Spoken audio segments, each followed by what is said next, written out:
Now, hi, Sophie. Hi. Hi there. So this is, you've been with your boyfriend for 2 years.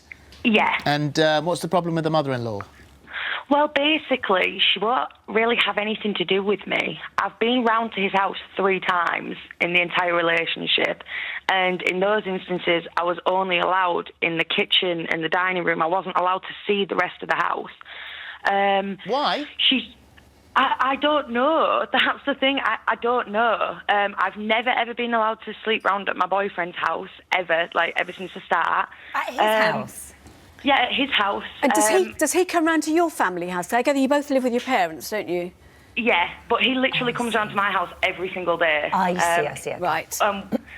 Then his mum gets really upset that he's spending so much time with my family, but she won't let me come round to their house, or she won't make any effort to go out and do anything with us. So I want to make an effort, and I want to be friends with him. Does because he know the really reason? important. Does your partner know the reason? He must deep down know what's going on there, surely. He does. Well, if he does, he's not saying to me. I mean, I had a peek at the living room, and it looked like it had a lot of things in it. So I don't know if she's maybe a hoarder. This is what, because I've got to say, when I heard about it, the first thing I thought was some people have homes they're really embarrassed about, you know, either because they haven't got much money and they think it's very shabby, or as you say, you think possibly she's a hoarder. Sounds to me as though she's got this little area that she feels safe to let you in, but she knows she can't have you around to stay because everywhere else is, frankly, maybe a bit of a tip, rammed up full of stuff, and she won't let you upstairs.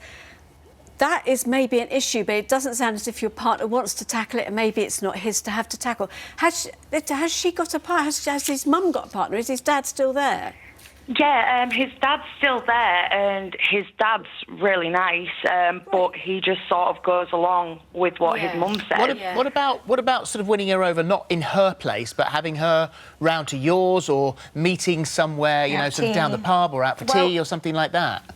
I've proposed going out for meals before, and so is she, but it never happens. Yeah. Get it in the diary. I think get it in the diary, but also I've got to say that along with hoarding behaviour can also go being rather reclusive. I mean, as I said, I think there might be quite a complicated problem going on here, and you know, it's not probably you're not going to be able to sort it out.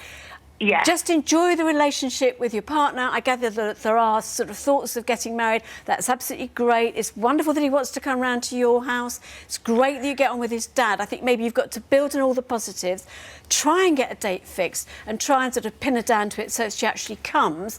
But maybe later on, as your relationship progresses, you can start coaxing them a bit more, him, you know, your partner and his dad, to actually look at what is actually going on with his mum and does she need some more expert support. Because, for instance, there is actually an organisation who can help with hoarding, and maybe I'll come and chat to you afterwards as well, and I can each give you those details. It's kind of don't accuse her of hoarding, though. Oh, no. Don't go in there and make a diagnosis. But I just think there is something a bit more complicated going on there. But try and get her out, try and coax her out. Maybe try and get her around to your family place, you know, make it very informal, just come around for a cup of tea, but something where you get her out and you can just keep showing her you're friendly and unthreatening. That's what she needs to hear. It's kind of nice to know it's not you and it might be something else, though.